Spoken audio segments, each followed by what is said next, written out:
Welcome to week 5 live session of molecular spectroscopy of physical chemist perspective. I am Orko Provo. I am the TA of this course. We will discuss some numerical problems as well as some assignment problems for this course. Today specifically we are going to work out some of the numerical problems that are left for the previous few weeks, and then we will go to solve week 4 assignment, and I will also discuss some of the week 4 materials, specifically the semi-classical treatment with radiation with matter, and then the Einstein treatments to that of the Einstein treatment.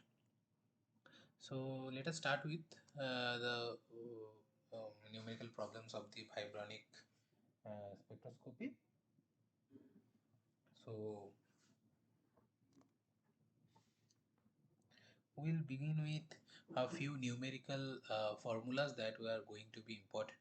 So let us just quickly remind ourselves what are the important parameters. So first, for vibronic spectroscopy, or suppose infrared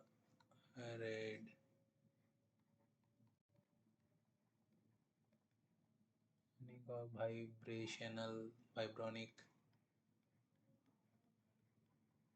spectroscopy, we start with very basic assumption that it will behave like a simple harmonic oscillator, the bond.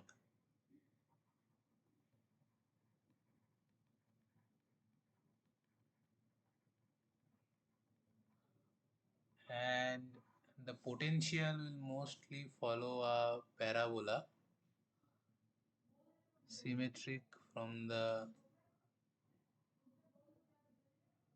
So this is the distortion that can happen. Distortion, or you can say oscillation of the bond from. So if this is 0, then it could be plus x or minus x, something like that.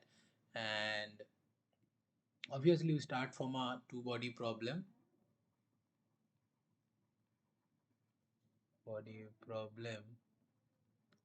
Because a diatomic atomic molecule, we are starting from we are discussing from diatomic molecule, and we make it a one body problem such that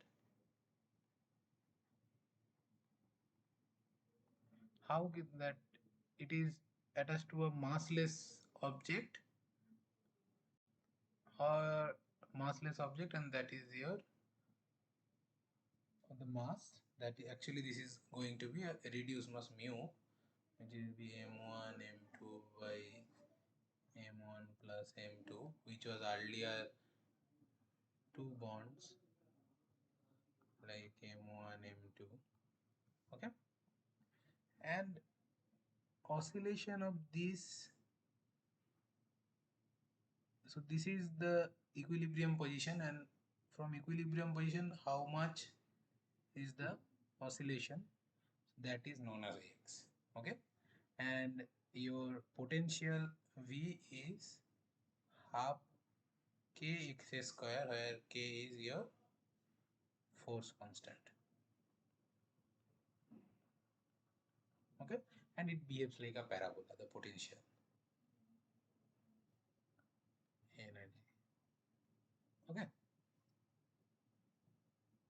now when this happens, and after solving the Schrodinger equation for a simple harmonic oscillator, we get to know the obviously we get to know the energetics of each of the vibronic states, and we get aware that there will be states with b is equal to 0, 1, 2, 3, like positive integers. Okay, so there could be states like 0, 1, 2, 3,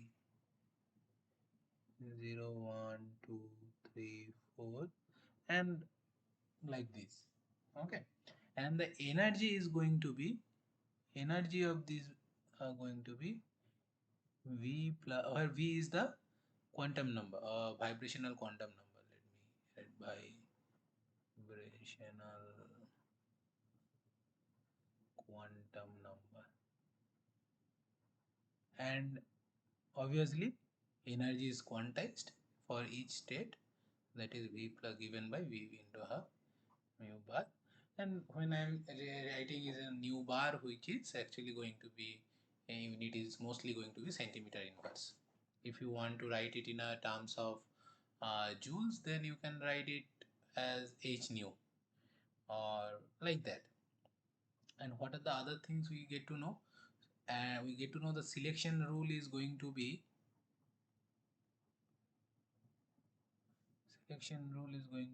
delta V is going to be plus minus 1. Okay, so it can only go from 0 to 1 or 1 to 2 like that. What else we know from here? We know the energy gap between EV plus 1 minus EV is going, which is delta E V, is actually going to be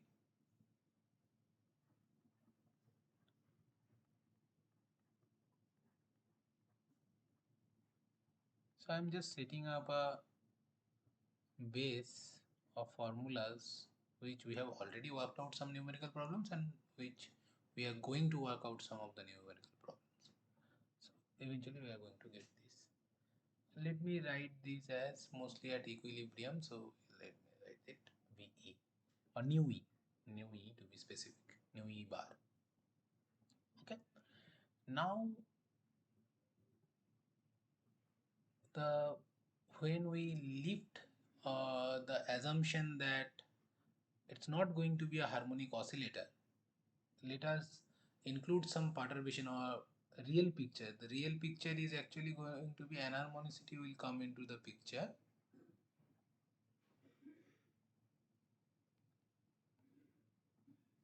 City is introduced. Then actually you are going to see that this bond or this uh, oscillation or the energy due to this oscillation are going to change. Obviously if you introduce some perturbation, your energy is going to change, your wave, obviously fast wave function is going to change, and then the energetics will going to change. So let me write down the energy value for a what is the energy of the Vs state going to be. Okay, the Vs state is going to be energy of the Vs state when the anharmonicity is there, it is going to be V plus half, same till now, new bar, and then the perturbation term will come into the play V. So we are only dealing, so the part I am going to show you, we are only dealing with the fast order perturbation. We can introduce some more parts, but for this time being we are only going to work with this. Did someone join our call? No, stay on the call. Yes, the recording is going on, and let us come back to the presentation. Yes, so this is the energetics of a Vth state when anharmonicity is there, and Xe is known as anharmonicity constant.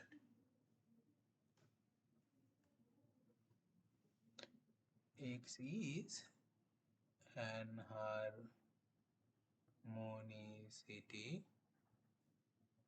constant, and this Ve Xe is known as anharmonicity.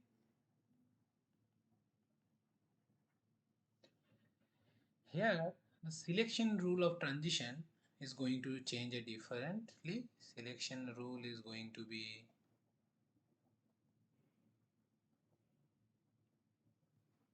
delta V is actually going to be plus minus 1 plus minus 2, I'm sorry, plus minus 3, and it will go on.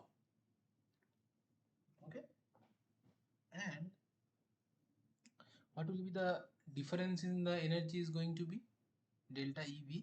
Now this is going to be v plus 1 minus ev. This is going to be v plus 1 plus half nu e bar minus v plus 1 plus half square nu e bar xc minus v plus half nu e bar plus v plus half square nu e bar xc. So when we nu e bar minus what are the things we are going to get here, v square, so this is 3 by 2, so let me write 3v, v not mu, don't, I should not confuse you, these are v not mu, sometimes this looks same, 3v plus 9 by 4 and outside the bracket it is nu bar e xc, and we still have v plus half, this thing we still have v square minus v minus 1 by 4. So v square gone, 3v minus v is going to be 2v and 2v plus 2. So we are going to leave with nu by d minus 2 into 2v plus 1 nu by d x. Okay, this is the thing we are going to leave it. And if we now compare these two equations, so this is actually known as nu bar e, nu bar e.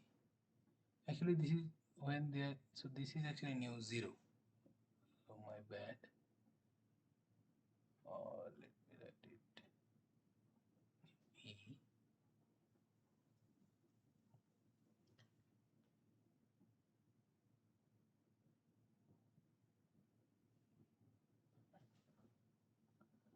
So this is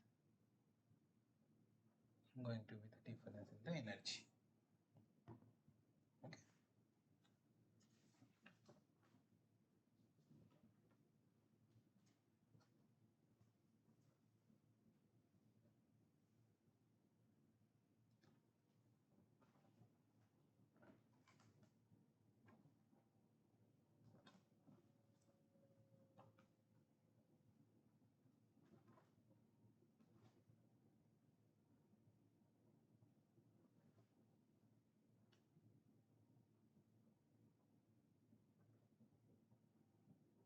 What can we write it as?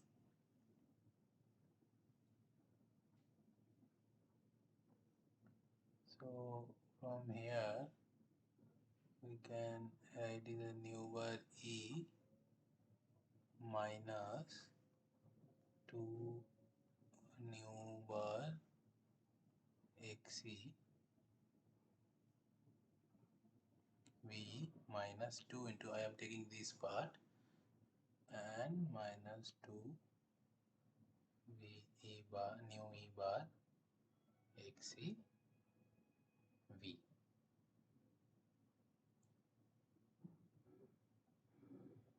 Okay, I'll write it now, write it this one now.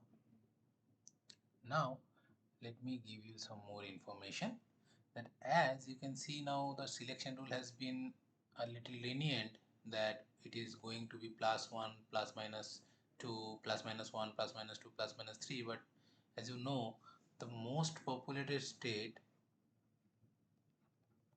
most populated vibronic state is still going to be V equals to 0. Then V equals to 1, then V equals to 2. But if you do the calculation using the Boltzmann distribution, you are going to see at room temperature it's going to be per 1000 molecule, it is going to be 8 molecules will be there in the V equals to 1. If there is 1000 molecule in the ground state, then it is going to be 8 molecule in the fast excited state. So obviously the most populated state is going to be V equals to 0, and based on that there could be multiple transition known as 0 to 1, 0 to 2, 0 to 3, 0 to 4. Sorry. So this 0 to 1 is known as fundamental transition. Fundamental. Then this is known as fast overtone. This is known as second overtone. This is known as third overtone. One more important concept is sometimes you are going to see some line in the spectrum, a very weakly intense light, which is from 1 to 2, but this transition you are going to see at very high temperature. Then actually your uh, fast vibronic excited state is populated. Then you can see a transition from 1 to 2, and that is known also as hot band. You can see, you can check Banwell's book, Banwell, for reference. Okay. So now these are the fundamental fast overtone, second and third overtone. Obviously, the intensity of the fundamental transition is going to be stronger than the fast overtone, than the second overtone and the third overtone. Now, if you see your fundamental overtone, let me give you an what I'm trying to say. Let me give you an idea. Maybe if I can.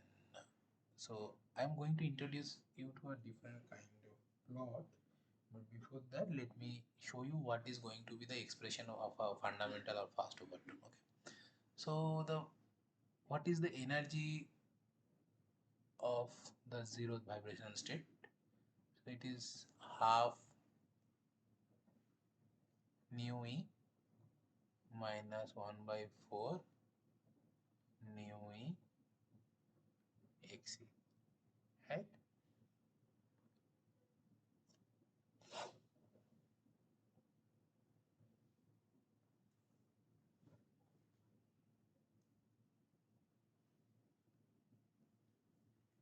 Okay. What about energy of the first state? That is 3 by 2 VE nu e bar 9 by 4 nu e bar xe. Epsilon energy of third is going to be 5 by 2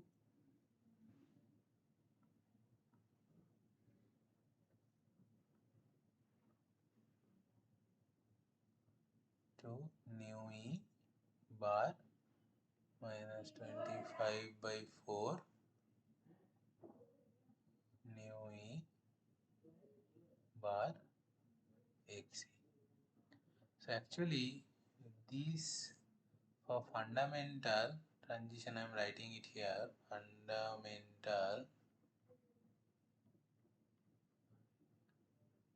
it is actually the gap is, if the transition will have the frequency, if I write it at nu 0 bar, it is going to be nu E bar minus 2 nu E.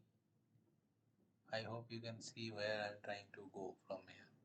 So this is actually fundamental is actually the gap. This it is energy of the first minus energy of, and this is going to be the fundamental one.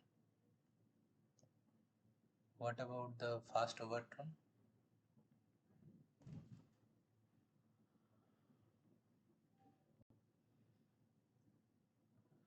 Fast overturn will be, suppose, nu 1 bar. Okay, that is going to be energy of the second minus energy of the 0. Oh, I may not write it nu 0. Let me write the fast overturn will come where it is going to be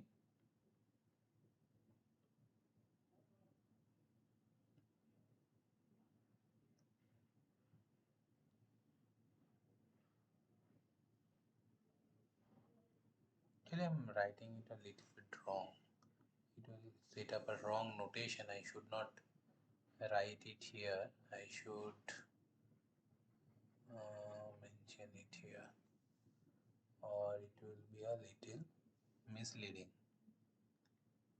Epsilon 1 minus epsilon 0, epsilon 2 minus epsilon 0, and that is going to be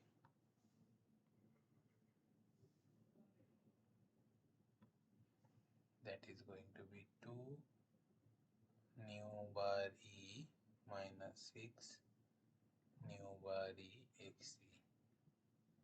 Again the second overtone is going to be E3 minus E0, that is going to be 3 nu E minus 12 nu E xc, like this, and it will go on.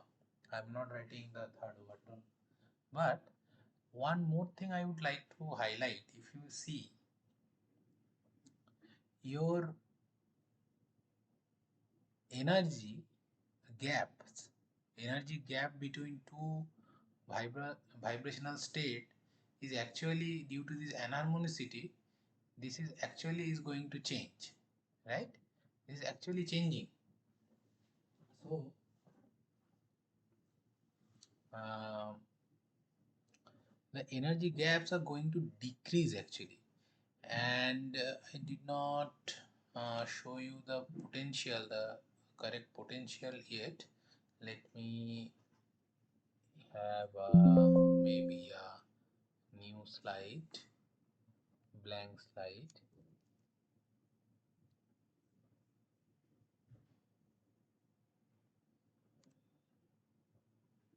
and I will write it here probably. So that potential when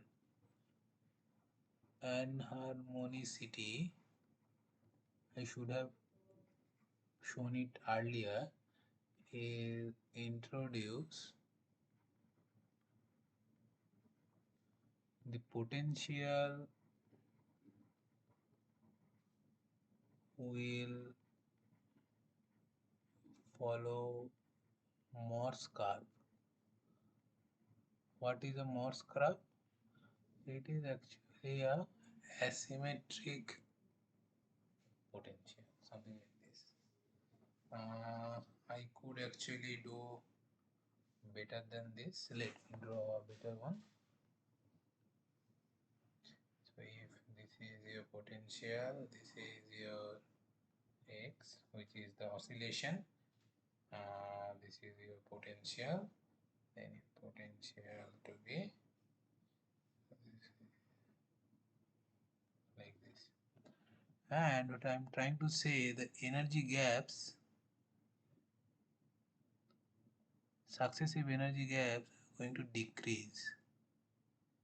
When it was following the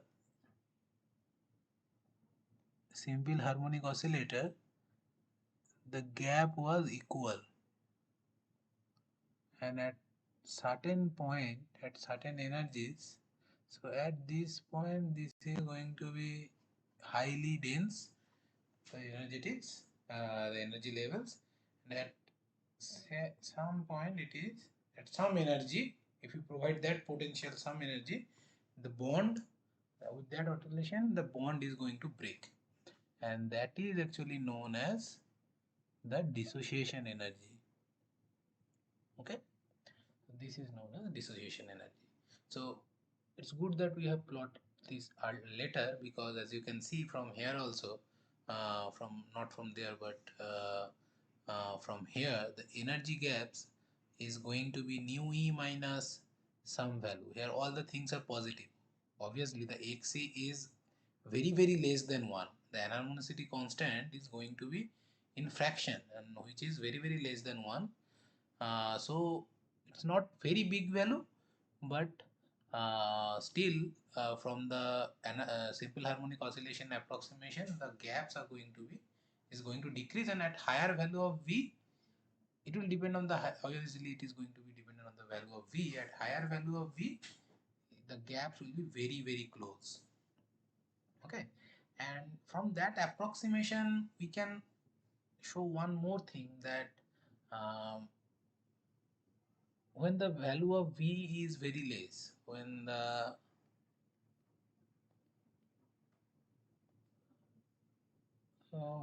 we should write when we are at v is equal to 0, or very are dealing with small v, small vibrational quantum level, or the ground state, suppose v equals to 0, then we can say this energy gap. So the energy gap is always going to be equal for simple harmonic oscillation approximation. So the between 0 to 1 it was nu e bar, and when we are considering 0 to 1, and for here it's going to be 0 to 1 is going to be nu e, the fundamental one, nu e bar. So this is actually going to be almost equal. So that is what I am trying to.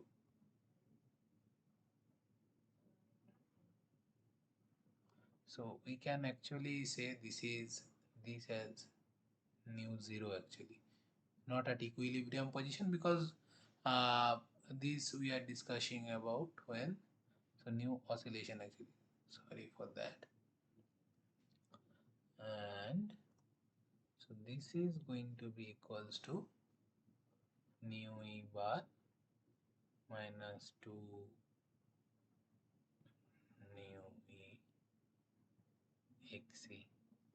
Okay, so it's not coming from the, not really so for the fundamental one, but when we are comparing v equals to 0, it's going to be same.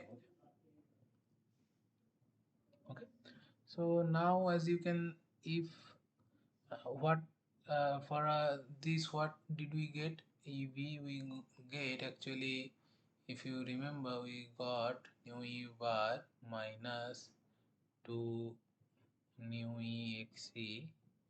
This one term we got, and with this we got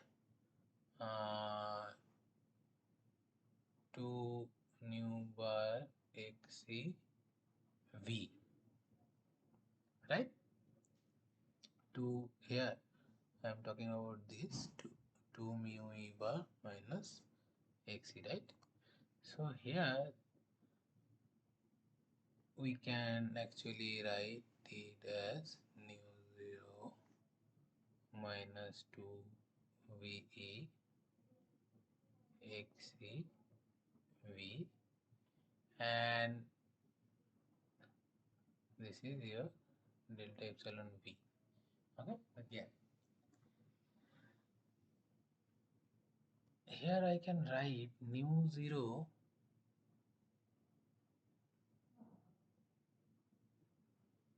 wave number or frequency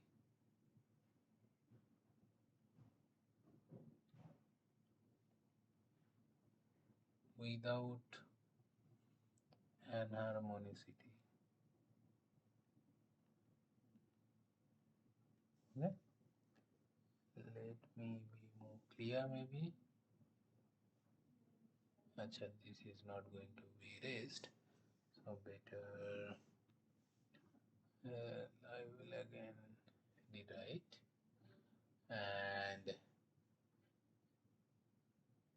new body is the wave number. Actually oscillation, it's related to the oscillation, right? Oscillation frequency or wave number. See, these are in centimeter inverse, that is why I am saying it as an wave number, right? With, not without, with anharmonicity, when anharmonicity is there in the medium. So this equation is actually known as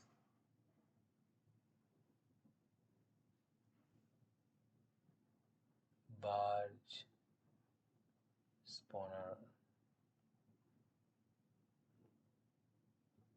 equation or plot, depending on this. What? So this is going to be your x-axis is going to be v, which will start from 0, 1, 2, 3, 4, 5, and that's all. And your this axis is delta EV gaps. So this is going to give you, suppose for v equals to 0, you are going to, right, get some value, or 1 you are going to get something, 2 you are going to get something. Achha, I have not placed them at correct position. 1, suppose you are going to get something there, 2 you are going to get something here. So as you can see, this is actually going to give you some kind of straight line. Okay, with intercept, this is going to be your intercept, and this as your slope, and this plot is known as Barge-Sponner plot. Actually we are going to solve a few numericals based on that, so that's why we just introduce this, and let us solve a few numerical problems based on this. Okay, I hope as the premise is being understood, I can go to solve some numerical problems. Okay, so the first question actually says that determine the frequency or the wave number at the equilibrium, the force constant, anharmonicity, 0 point energy, the bond dissociation energies dE and d0 for hydrogen molecule, H2 molecule. The fundamentals and the overtones for the H2 molecules are listed below. So as you can see that your nu is given 1, 2, 3, 4 to 8, and your transition frequency is given, or the wave number 0 to V, 0 to 1, 2, these are given. So we can see to derive this from here, as we understood that if we can plot something like this with the energy gap, then from the intercept and from the slope we are actually going to get the values of the anharmonicities V or Xe, these constants we are going to get. So let us do that then.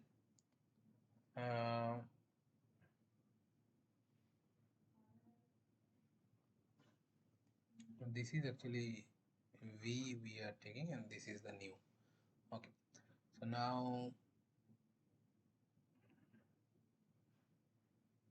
okay, I will write it here, transitions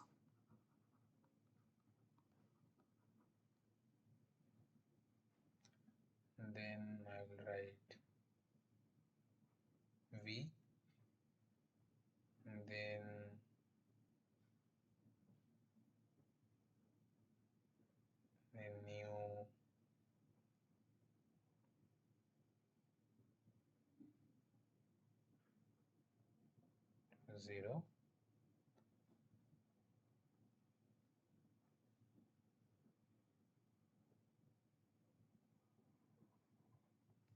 and delta EV. Okay, so actually this was not required. Here we are already dealing with the transition.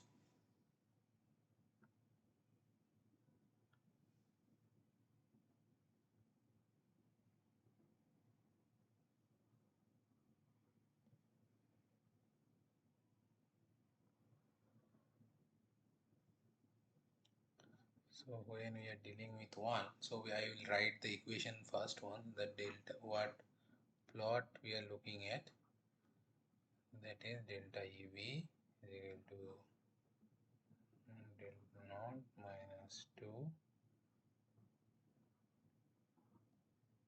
E bar XE V. Okay, so this is your V when it is 1, this is 4161.14. When it is 2, it is given 8087.11. When it is 3, it is given 11782.35. When it is 4, it is given, it is 1525.036. When it is given 5, it is 18491.92.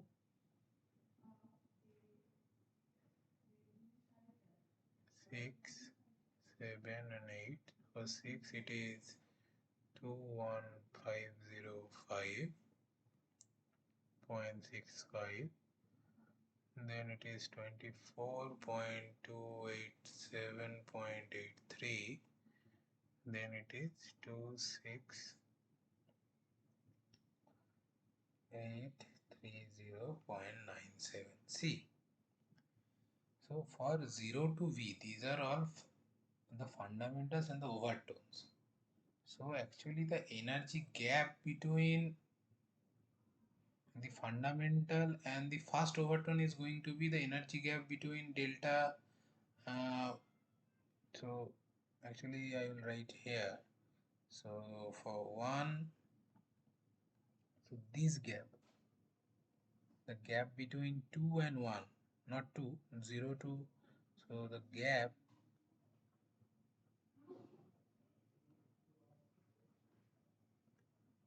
between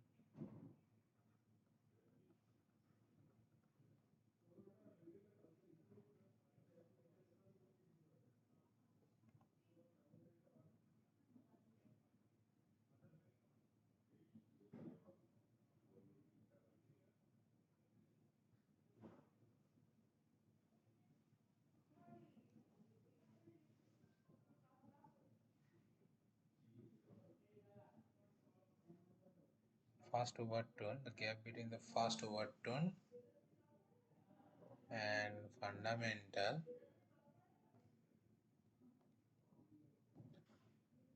is equals to the energy gap actually between 2 and energy of 1, right?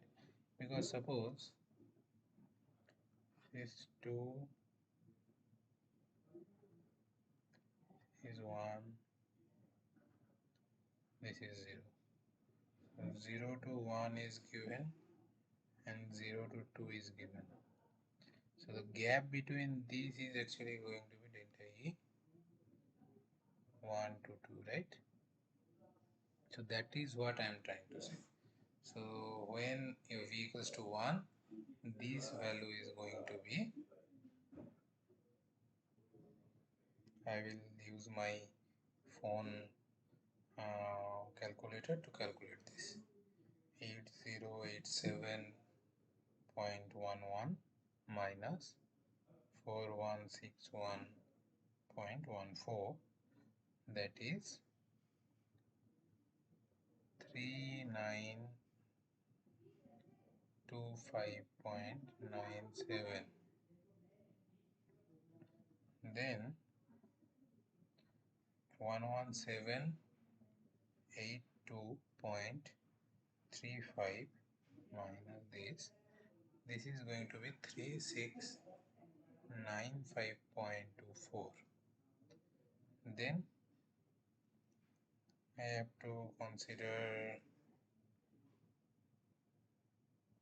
15,250.36 minus 11,782, and this is going to give me the energy gap between 4 and 3. 3468.01. See, we are going to get the energy gap between V and V plus 1.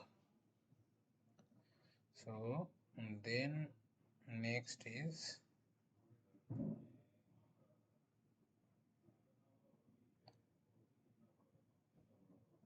18,491.92. This is actually 3,241.56.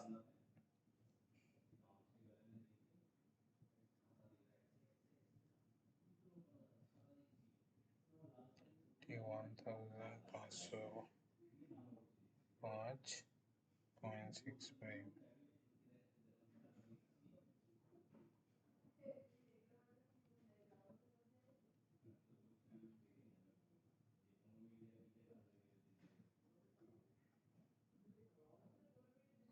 24,287.83.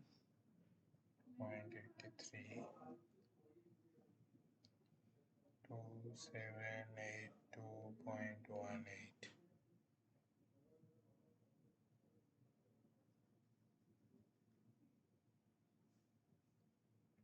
26,830.97 minus this, we got 2543.14. So with this we are going to plot something like this. Okay, so for your reference I have kept it like this. So I can, for now I am cut this thing and we are going to origin for plotting these points. Okay, so we are going to have from 1 2 3 like this till a few, I guess.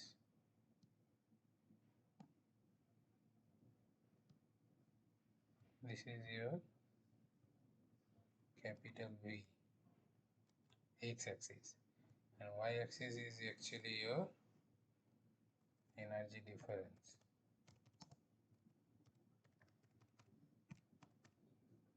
And that too in centimeter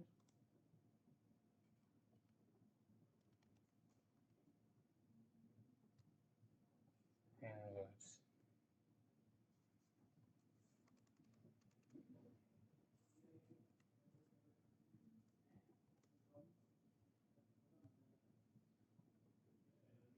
Okay, I'll just quickly check the values and I'll put it 3925.97.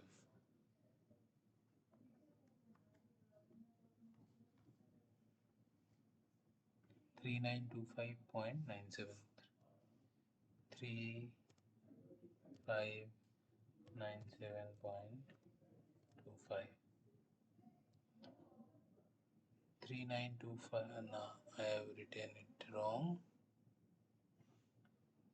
3925.97. I don't know why did I chose to write that. 3695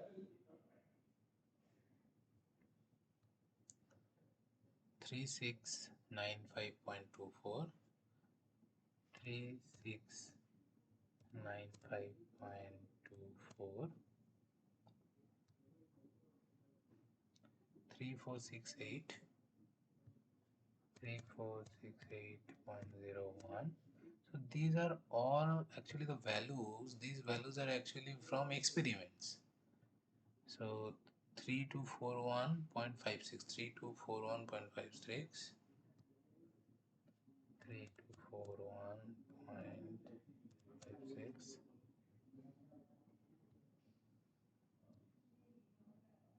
3013.73,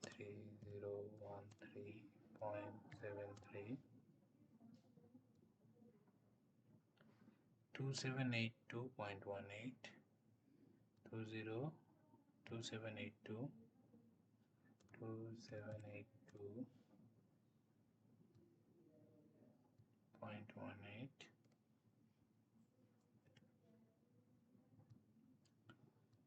then 2543.14.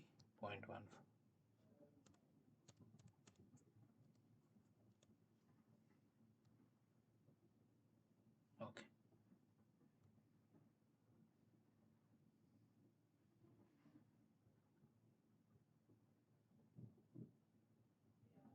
So with this we are going to plot this.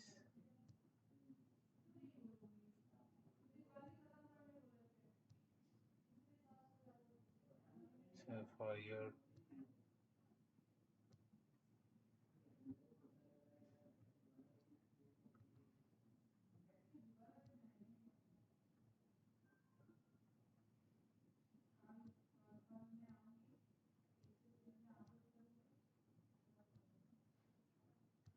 this is actually your points.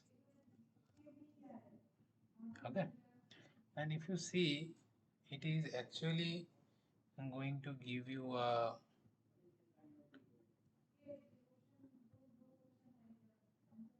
straight line. You can understand, right? I can understand there is going to be a straight line coming up.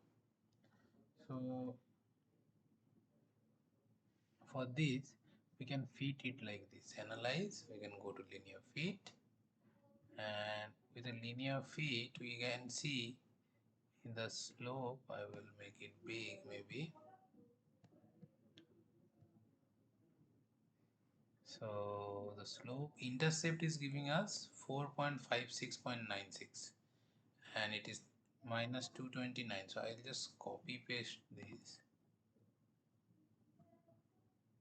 copy this page to over here,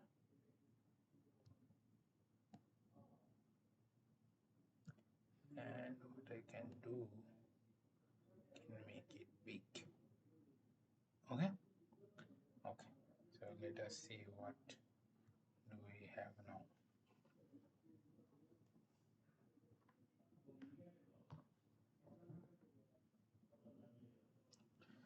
So you can see this is a downward slope is there, so the slope is negative, and from this equation we can see that, let me use another color maybe. So the slope is minus 229.6 and intercept is 4156.96. Actually the intercept should have been 41, so ideally intercept should have been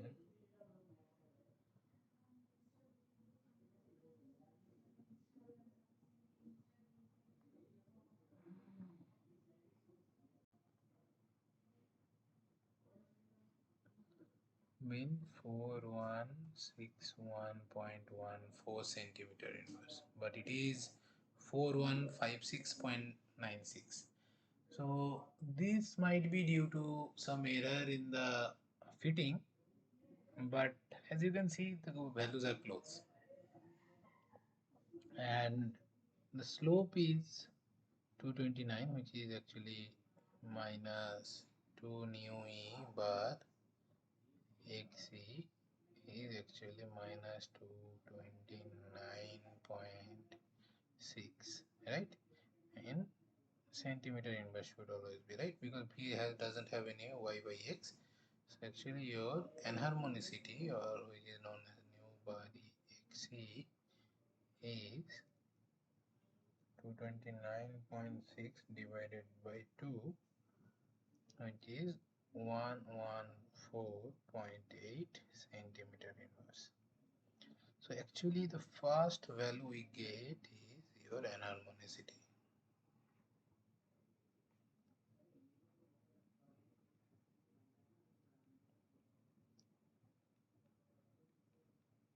Okay, so this we got it. Okay, and now from here what else we can get? So actually we are going to take intercept value as this because this is the this is the experimental value. So from there what else we can get? We can determine the new E, right? Because your new 0 is 4161.14 centimeter inverse. So and that new 0 is your fundamental one, right? So that is new E minus 2 new E bar x is equal to 4161.14 centimeter inverse.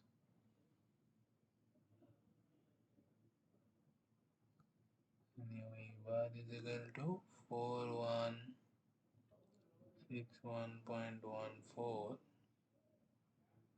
plus this is we already know 2bx is minus this is minus 229 to 229.6 centimeter inverse.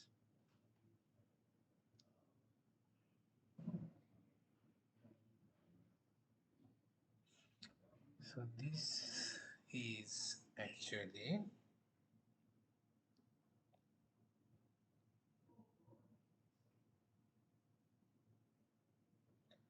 4390.74 centimeter inverse. Okay, so we also got the this which is oscillation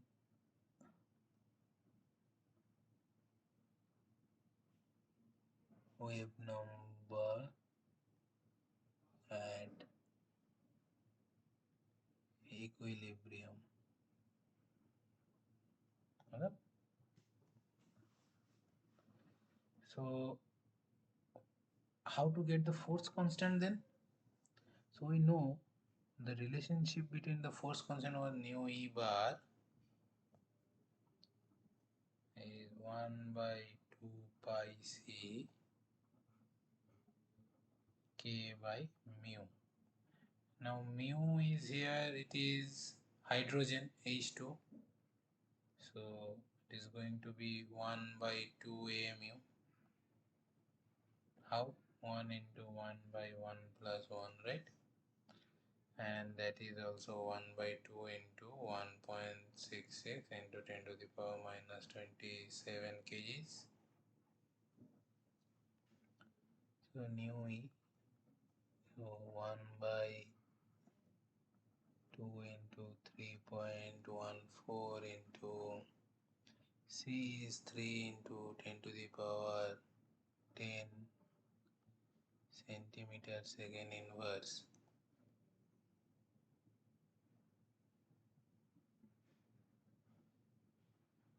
Nu E we know. So let me write it in some other form maybe. Right? So actually your K is 4 pi square C square mu E square into mu.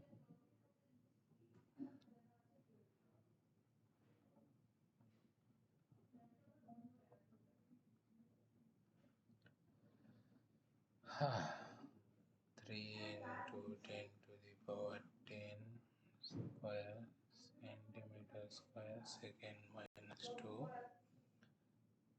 into 4390.74 centimeter, square of that centimeter minus 2.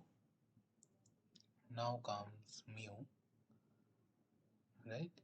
Mu is 1.66 by 2 into 10 to the power minus 27 kgs. So see, the unit is going to be centimeter square, and then this is going to cut, and I will write your answer here after calculation.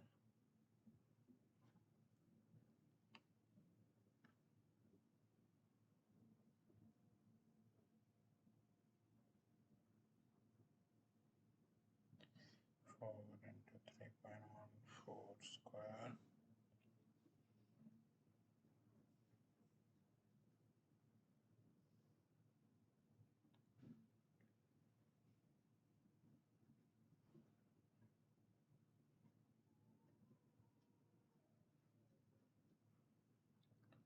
So this value is giving us a force constant of 567.96 kg second minus 2 unit.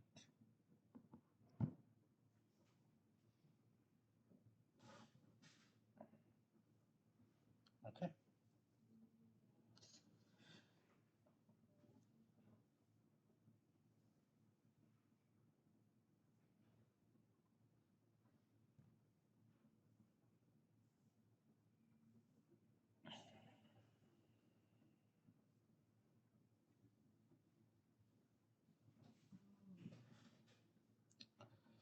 Okay, so this is your force constant. So we have also got this.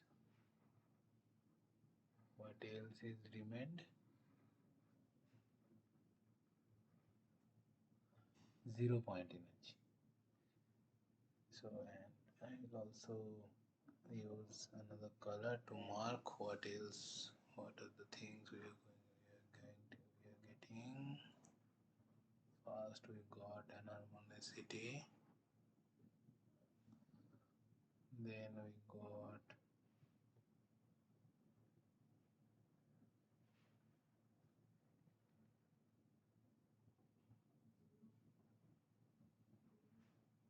this, then we got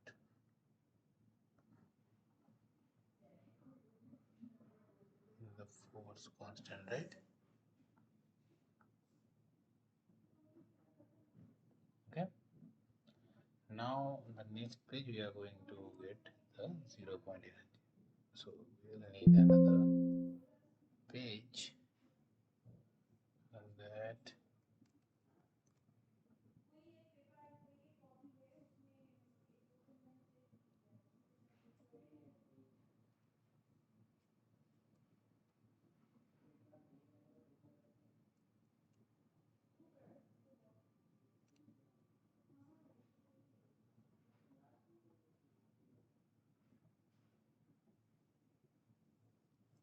so we already got the values of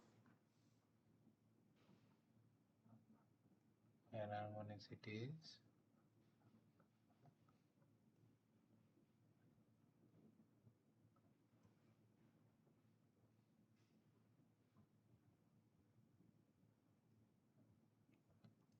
as 114.8 centimeter inverse, and we also got this as 4390.74 centimeter inverse. Okay. So we want to get the dissociation energy. So there is another formula for the dissociation energy. Dissociation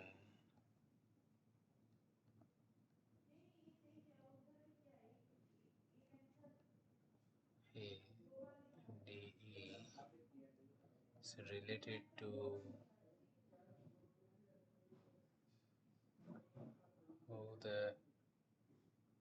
equilibrium frequency or the oscillation wave number square divided by 4 and harmonicity.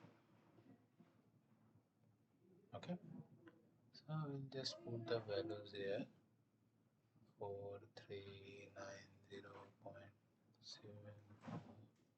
square of that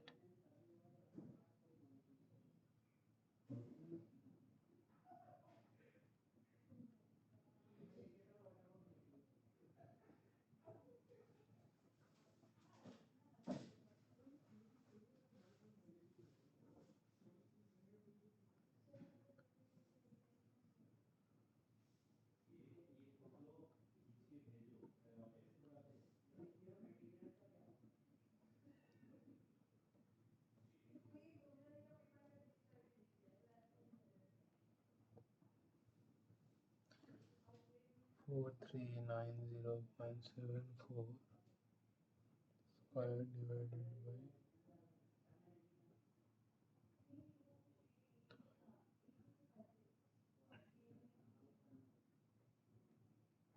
41983.01 centimeter inverse. Okay,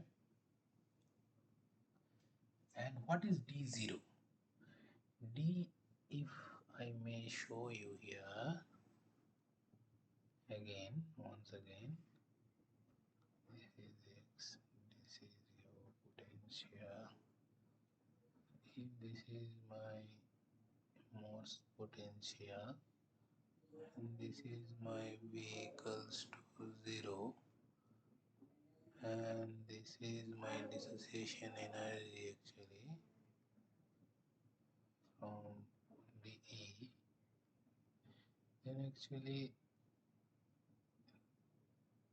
from 0 point energy this is known as D0. Oh, so we have not calculated the 0 point energy also. So the 0 point energy is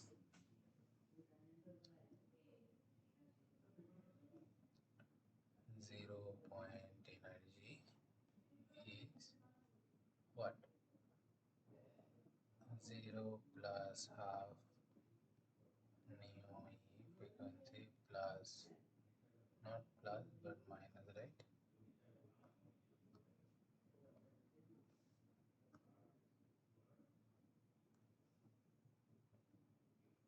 1 by 4 mu Exe. So that is 4390.74 divided by 2 minus 114.8 divided by 4. It is 2166.67 centimeter inverse. So D0 is going to be DE minus 0 point energy. So that is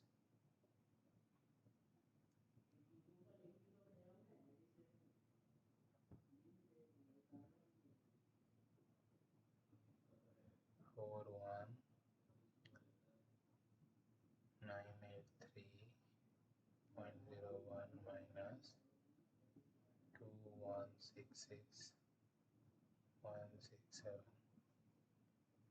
is 39,816.34 centimeter inverse. Okay, so these are the values we have already obtained. In previous page we have got 3 values, here we have got 3 values. Total they have asked how many?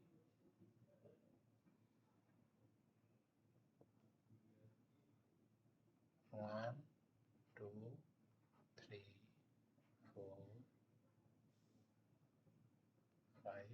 0.6.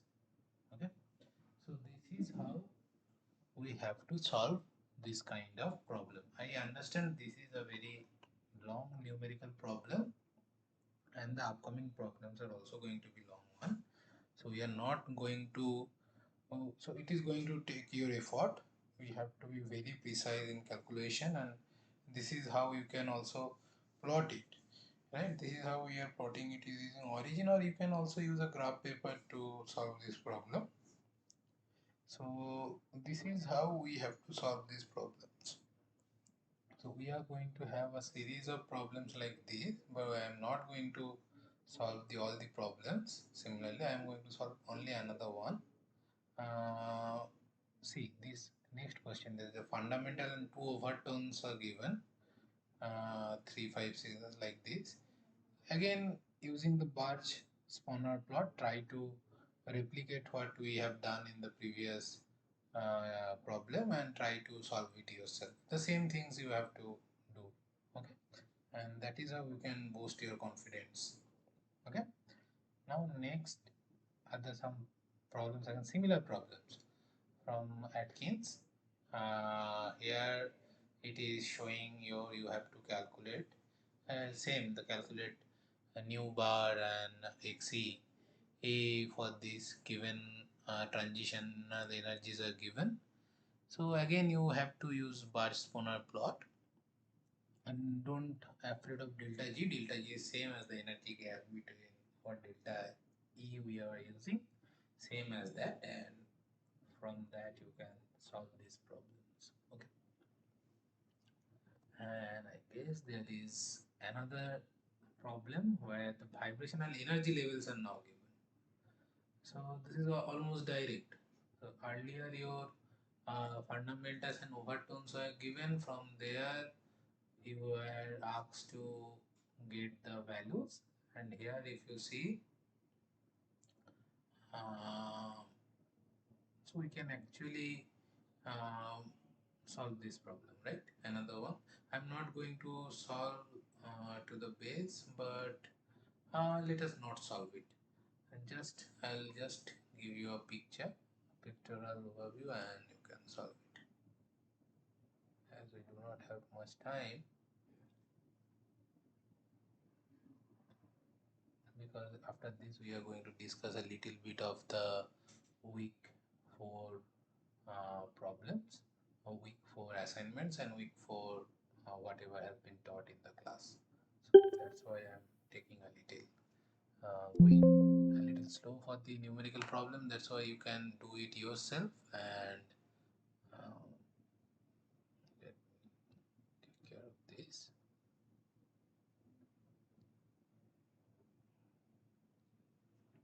Okay,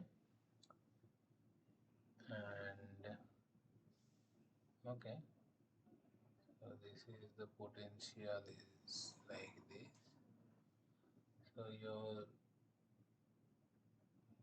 first few gaps have been given energy.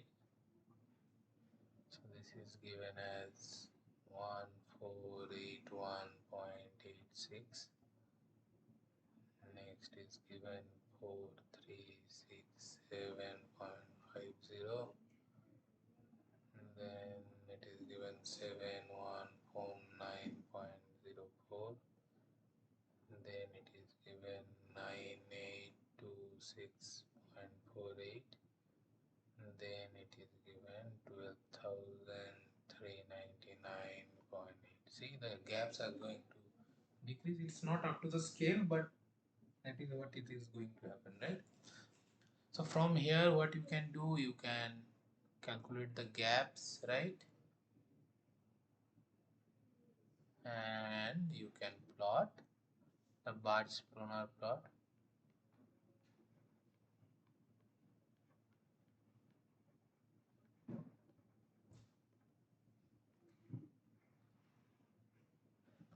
Between what is the equation actually? Delta H is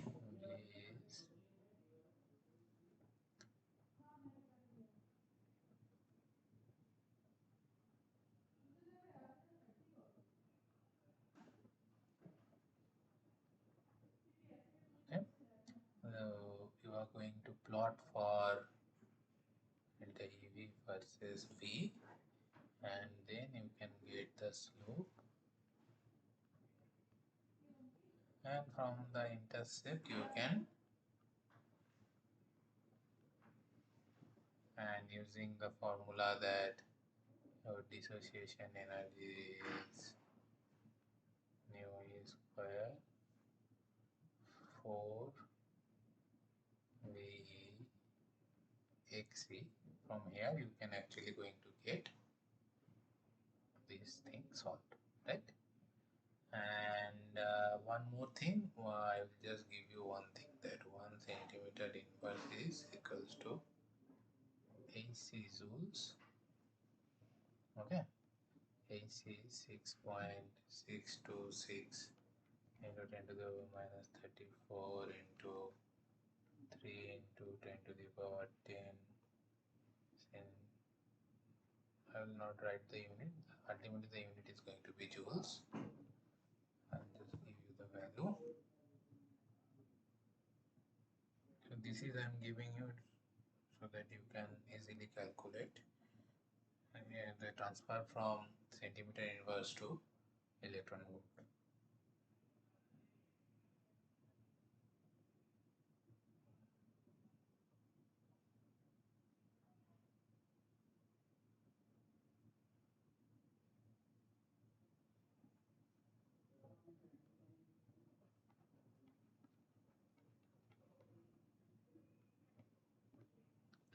Joules, which is invariably 1.987 into 10 to the power minus 23 into 1 6.24 into 10 to the power minus 18 electron volt.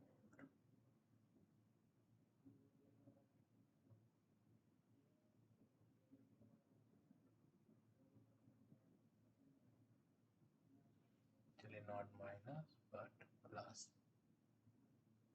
Okay, 242 is actually going to give you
10 to the minus 4, I guess, electron volt. Okay, so that is how you can convert it in between. I hope you will be able to do that. And with that, let us discuss what was being taught to you by Professor Datta in week 4. Actually, week 4 uh, deals with the mostly with the semi-classical treatment. I'll not go into the deep. I'll just cover the topics that is being covered week by lecture by lecture. So in week 4, it was started with semi-classical treatment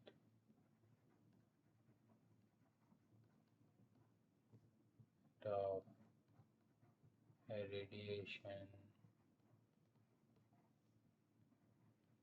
with matter,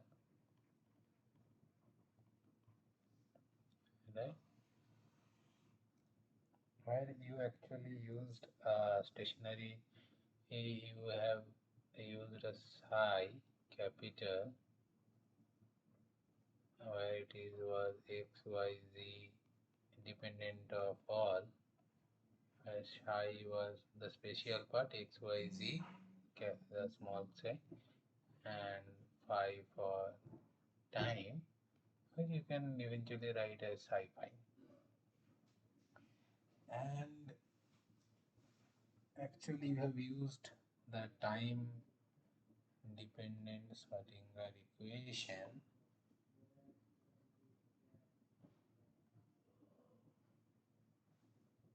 Okay, I have used the time dependent Schrodinger equation, capital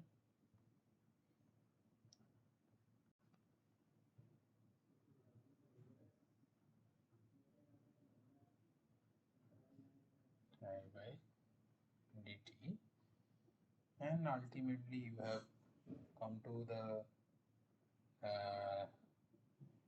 solution that psi is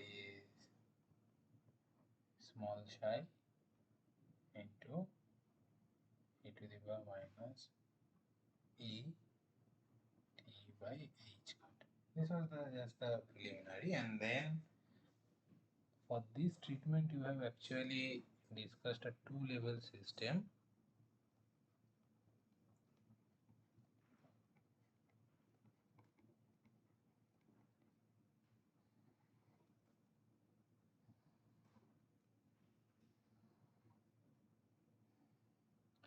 So this is the energies. Energy for this was EM and energy for this was EL with psi M, psi L. So this transition actually is also known as mixing of states, and your overall psi when no light, no perturbation,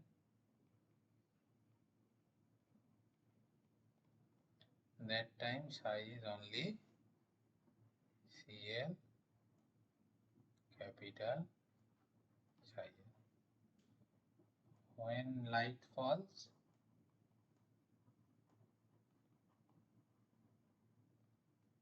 perturbation comes,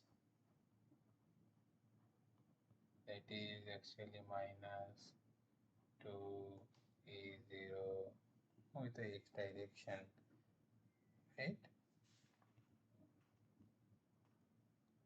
Cos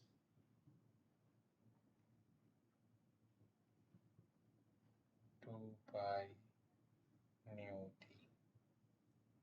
And also, so this is multiplied by the dipole moment of the matter. So that is your perturbation.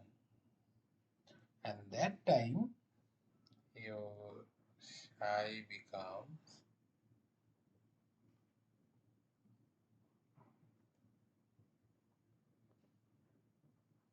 Cl psi L plus Cm psi M. And actually there what you have done, that this actually stays for very t equals to 0 time, this actually tends to 1, and this is very close to 0, and this is very close to 1. Not much change is being taken place. That is the approximation we are dealing with. And from there, if you actually put the Schrodinger equation, that now when the perturbation is there, the first order perturbation we are working with,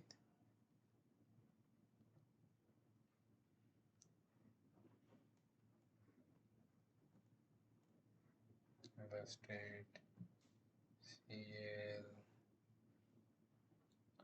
psi L plus Cm psi m is going to give you minus H by I d by dt of Cl psi L plus Cm psi m. This when you do a little bit simplification, you are going to get dCm by dt to be minus I by h cut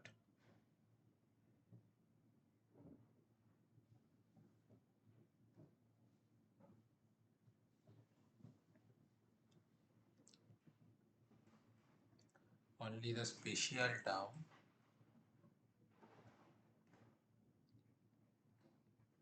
with the first order perturbation and your time dependent part, but outside the integral. Your integral only consists the space dependent part.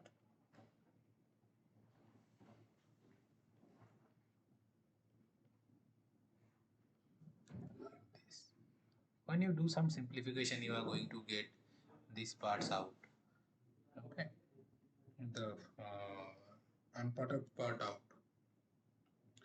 And when you bring now, you put the value of the perturbation here, and the perturbation can be simplified in terms of the exponential term, and ultimately you are going to see that you are going to get something as you do a integration and you are going to get something as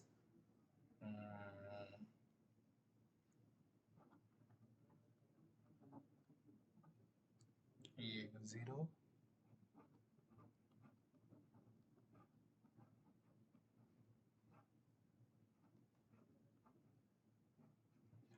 L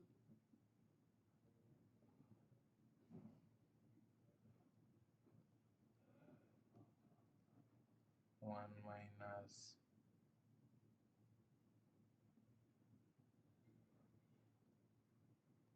exponential I by h cut em minus el plus h nu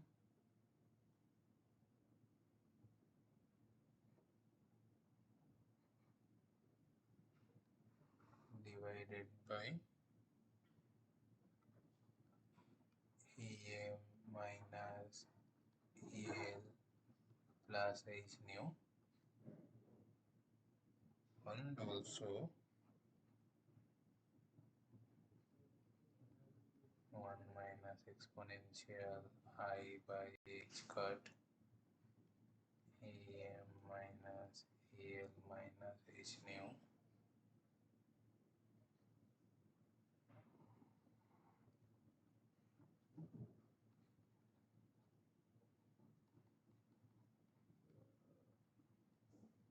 From here actually you are going to see there are two conditions here. One is absorbance, one is emission. So you are going to see this part is actually for em minus l equals to h nu, which is a positive quantity. H nu is a positive quantity. That means em is the final state is higher energy than the el. Then that is your absorbance condition, absorption, and this is your when your final energy is lesser than the high energy, that is your emission, but in both the case it is stimulated.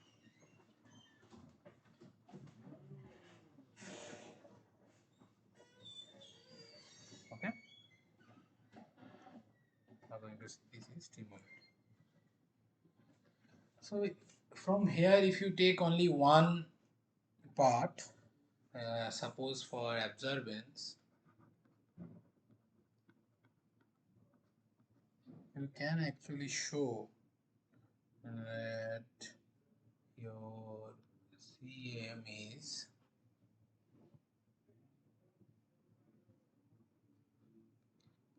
psi m mu x psi l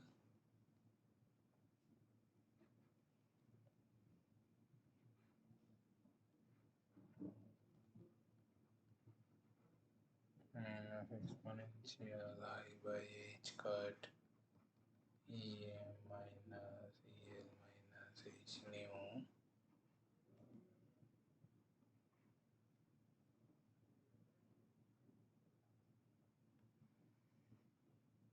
by Em minus El minus h nu. And if you actually take pi by h Em minus El minus h nu as something constant as a, then you will, and also t to be there, so I have this t here and also here, I guess.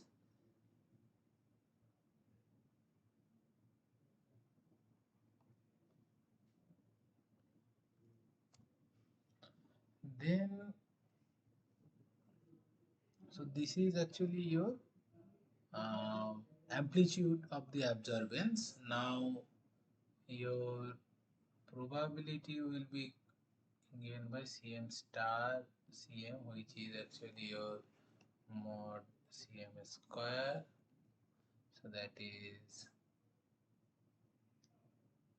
in this term, actually what I'm trying to write is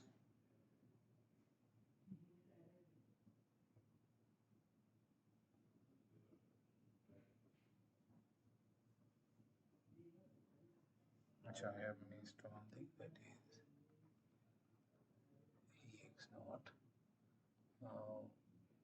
Ex naught square your, so this is your transition moment integral, right? I should have mentioned it earlier. So this is your transition moment integral, right? If this is 0, then your Cm is 0, and if Cm is 0, that means there is no transition has been taken place, or no mixing has been taken place. So all the molecules are in the ground state. So that is what actually means by if TMI is 0, transition moment integral is 0, then there is no transition. So a transition to be allowed, your TMI have to be non-zero. That is what we have been using for so long, right? And from here, actually what I am trying to show you that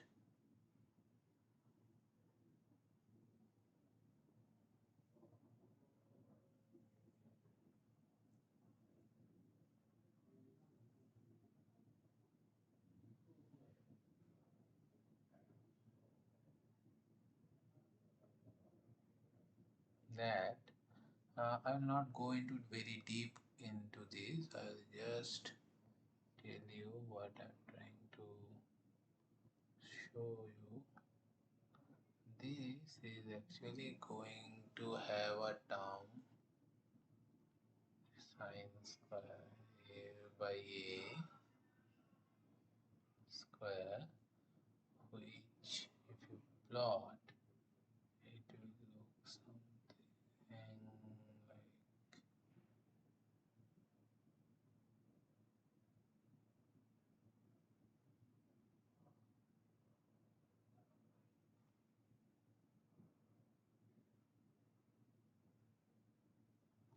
that. A is equal to this is how your two-level system you are going to create a natural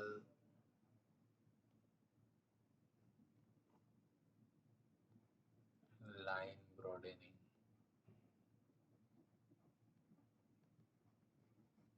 Okay, natural line width. So it will have a finite width. It will not be a delta pulse, not delta uh, transition. It will have some pulse. And for that, actually, for the transition, you are going to require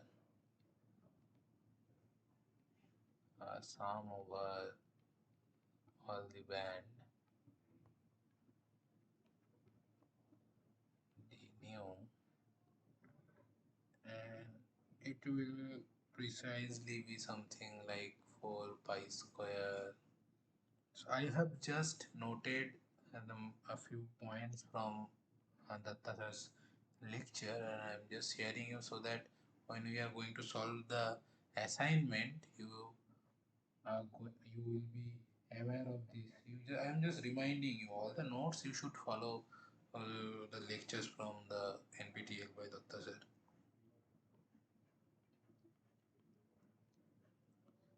Here.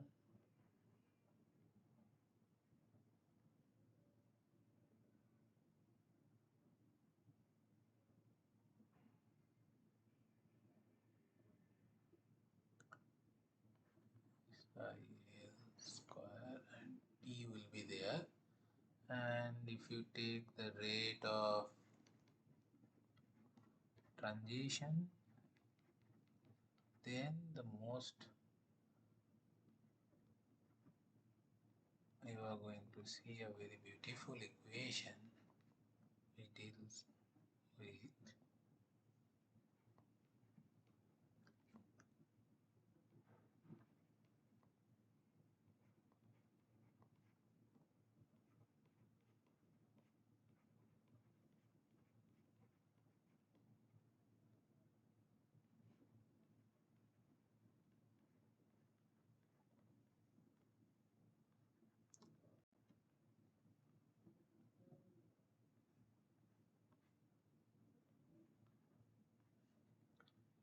this is known as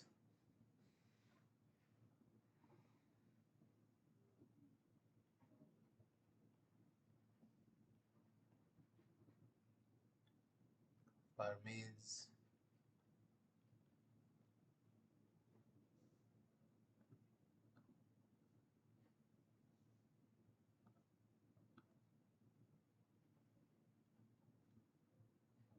golden rule. Why golden? Because this is rate of equation. This is actually something like uh,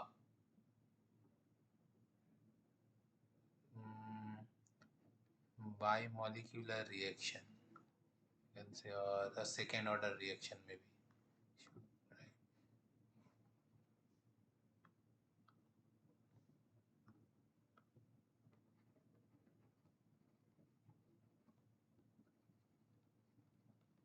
A reaction between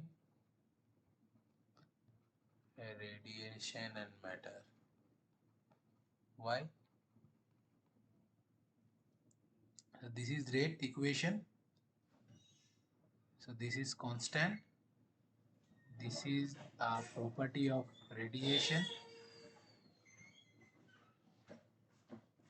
and this is an transition moment integral is going to be a property of your matter, right? From there you can see that you are going to get a rate equation between uh, the interaction between your radiation and matter. Okay, so with that, alright, so that is why it is good, because you can now from the semi-classical treatment you are seeing that the so for a rate constant between A and B, and it is going to give you product P.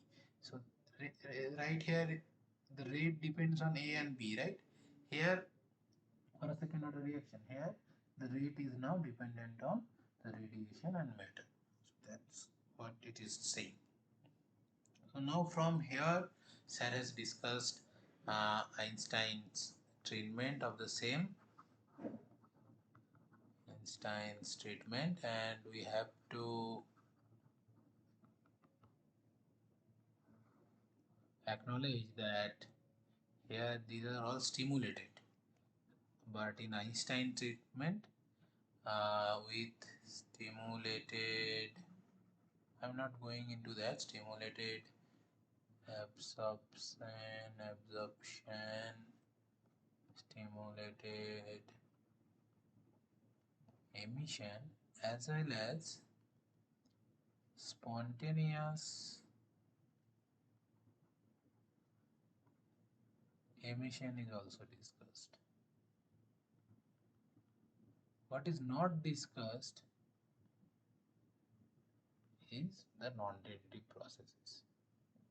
So with that, I hope I can remind you the lectures from week 4, and if that is true, then we can go to solve the assignment 4 problems, and let's solve it, and after solving we can call it a day.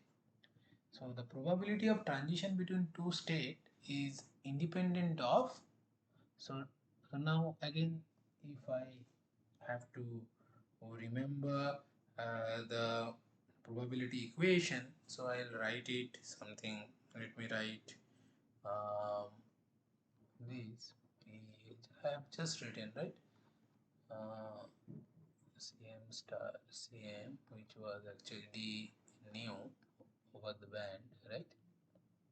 So it was something around 4 pi square a square. This is e, so ex0 square. This is not energy, this is your electric field, amplitude of the electric field. And then your, obviously, the transition moment integral, and here your 3 came because not mu x, I have made a mistake, this should be mu now.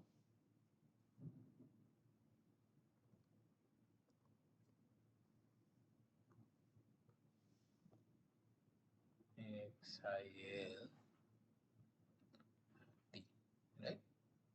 So if you see that probability of transition between two states actually depends on the time of the perturbation, which will be very small, but it is independent of the energy gap, right? And it is going to depend on the energy density of the light, but it will not depend on the monochromicity of the light, because you can also write it in the terms of 8 pi q by 3h square.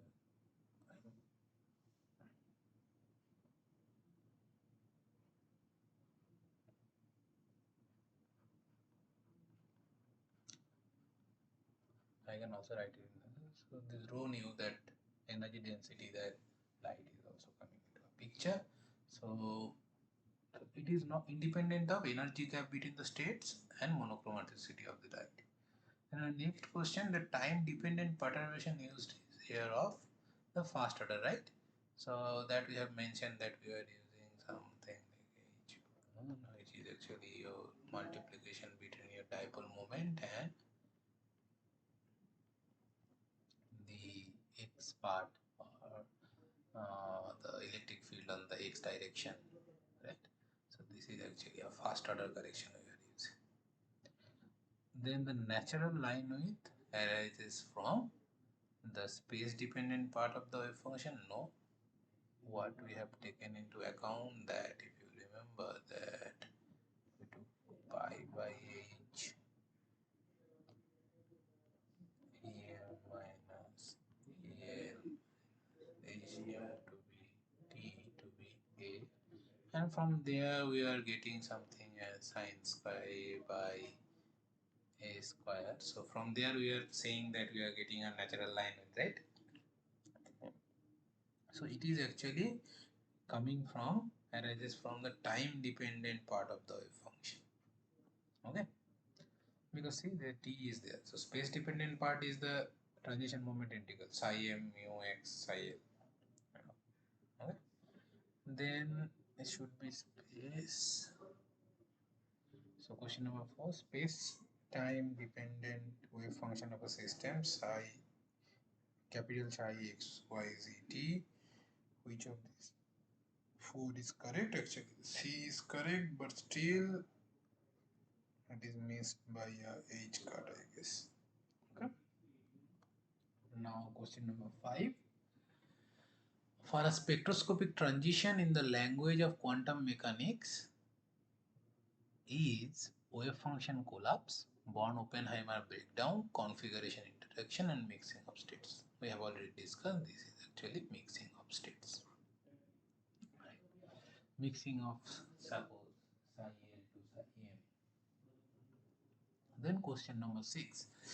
For transition between two states, we have obtained the expression dCm by dt is equal to minus I by h cot inside bracket psi m h cot h first order Hamiltonian psi m first order perturbation exponential I into bracket inside I em minus el t by h cot, where h bar is the perturbation correction. Here the wave function psi m depend on space not time. The integral is over space not time. Which are the correct statements? Actually they want to know. The wave function is actually depend on space as well as time, so this is actually correct. And also the integral, actually if you see the integral part is this part, so that is depend on space not time, so these two are correct. Now that last seventh question, periodicity of the electric field of the light is written in the exponential rather than the trigonometric. What they are trying to say, that they have written here, somebody came maybe. Okay, join. So we are discussing the week 4 assignment problems. We're now at question number 7. The question number 7 tells us that periodicity of the electric field of light is written in exponential rather than in trigonometric form. So why? So this is actually Ex is nothing but, we have written it earlier. So this is 2x0 cos 2 pi nu t. And so why this and 2 would be there? So ultimately we are using it as to cos term to be in exponential function, like 2ex0 into half exponential of 2 pi I h nu t by h minus plus exponential minus 2 pi I h nu t by h. Why we have taken this exponential function instead of this trigonometric term? So that is the question. So if you remember the lectures by Professor Datta and how he have solved the dCm by dt, so you will remember, so this is actually taken to simplify the expression. So the second option is correct. So we are not getting rid of the imaginary quantities, it is going to be there. See, so we have just convert this cos term to this exponential, so this Euler equation type. If you remember this, you are going to get cos 2 pi h nu t by h plus I sine 2 pi nu t, and that sine parts are going to be cut down and you are eventually going to get 2 cos 2 pi nu t. So that's why, and that is going to actually simplify your equation. Now the penultimate question, question number 8, where we have to discuss why the phenomena that do not arise directly out of time dependent perturbation theoretical treatment of the problem of interaction with radiation and matter, and we have also discussed it today. If you see this part, where we have shown that these emission and absorbance what we are actually discussing, so this is actually a stimulated emission and stimulated absorption in presence of light, and when so absorbance when light is induced by light and emission induced by light. So the question is actually saying that which are the phenomena that do not arise directly out of this. So the phenomena that are directly arising from this semi-classical treatments are stimulated emission and stimulated uh, absorbance, but those are which are not coming directly, though that is spontaneous emission and non-radiative processes. So this spontaneous emission is actually mentioned by in Einstein treatment, but still the non-radiative processes is not discussed even in the Einstein treatment. But later it has come to know that there could be some non-radiative processes like heat transfer, rotational energies or vibrational energies, which actually gives away the heat in terms of heat. So it is not actually a radiative processes. So non-radiative processes is also one of the actually going to be one of the correct answer here. And last question of the assignment 4 was, so the induced emission is favored for. So again for this you need to remember the Einstein treatments, and there we had a relationship between A and B. What is A? A is the rate constant for your spontaneous emission, and B is a rate constant for stimulated emission as well as stimulated absorbance. So the equation was something like h by 8 by h nu lm cube multiplied by b. B, I told you what is B. C is the speed of light, h is Planck constant and all. So from here you will see A is the rate constant for spontaneous emission, and B is a rate constant for stimulated processes, both emission and absorbance. So from here we can see that nu Lm term is there. So that is actually related to energy, right? All the other things are constant. 8, pi, Planck constant, C, these are all related, these are all constant. So the energy means the nu Lm, if you see, that is, suppose your energy gap is high, then let me write energy gap is high, that corresponds to high nu Lm. Energy gap is low, that corresponds to low nu Lm. So if your nu Lm is going to be very high, then your A is going to be high. A is, so your, if means energy gap is high, then higher chance of spontaneous emission. If energy gap is less, then lower chance of spontaneous emission.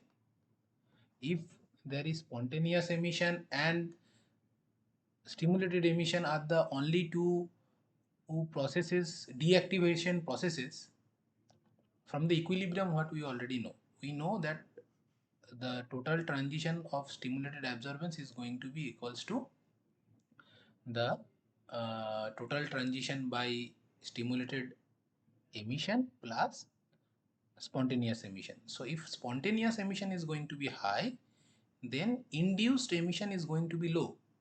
So, so the induced emission will be favored for small energy gaps. When the energy gap is small, then lower chance of spontaneous emission, higher chance of higher chance of induced emission. This is one of the case. What about the molecules absorbance of molecules? So if your molecules absorbs more, then see what that suggests. That suggests your B is high. Okay, now that means your B is high. So if B is high, then your A is also going to be high. Am I making any sense? Here your it is going to absorb more.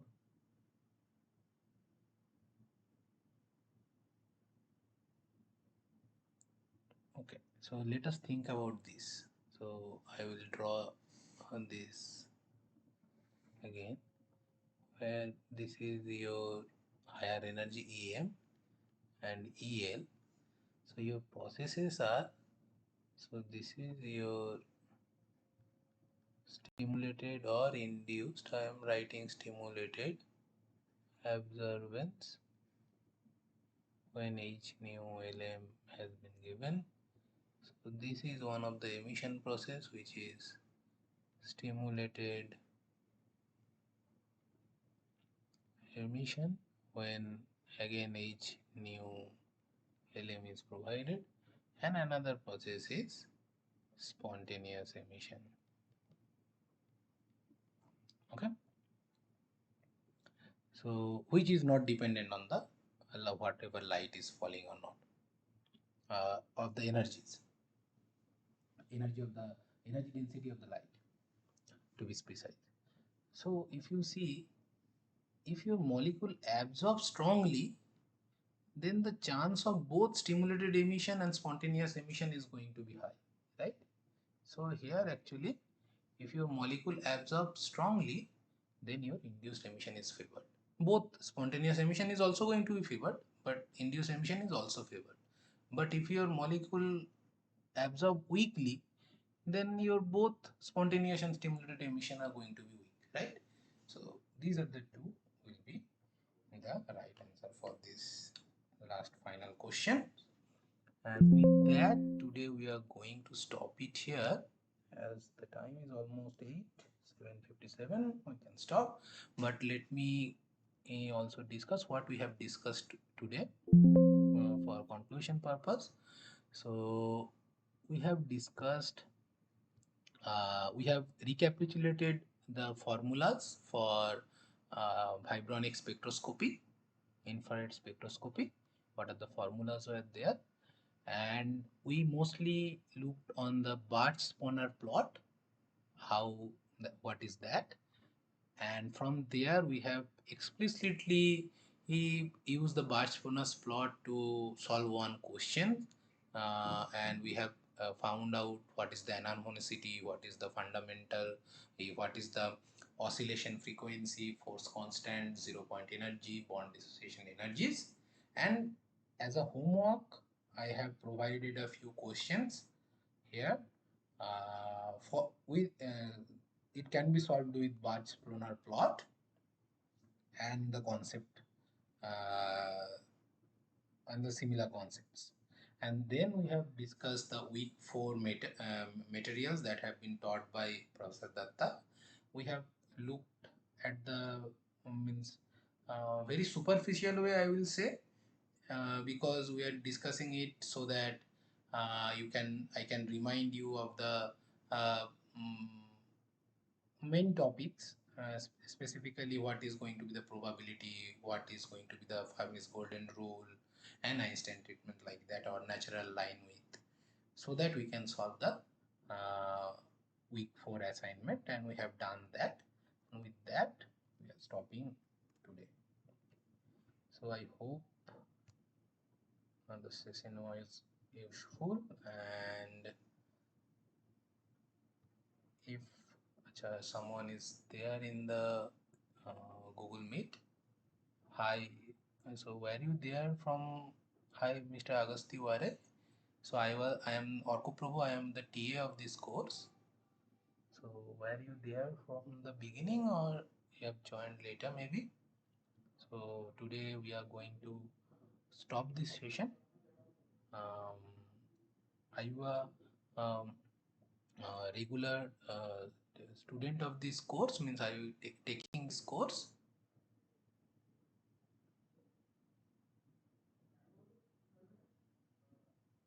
Hi.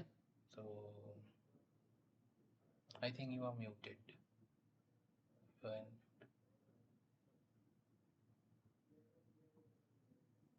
so are you means you are following the lectures by Professor Datta? So here our goal is to actually solve numerical problems and provide a few more numerical problems, and solve the assignment problem which are already being solved. Solved means the deadline is closed. That is the way NPTEL has asked us to operate. I hope you are going to join on the next session also, and we'll have a good discussion about the next day's topic. So with that, I'll close today's session. Hope it was useful to you. Thank you for joining.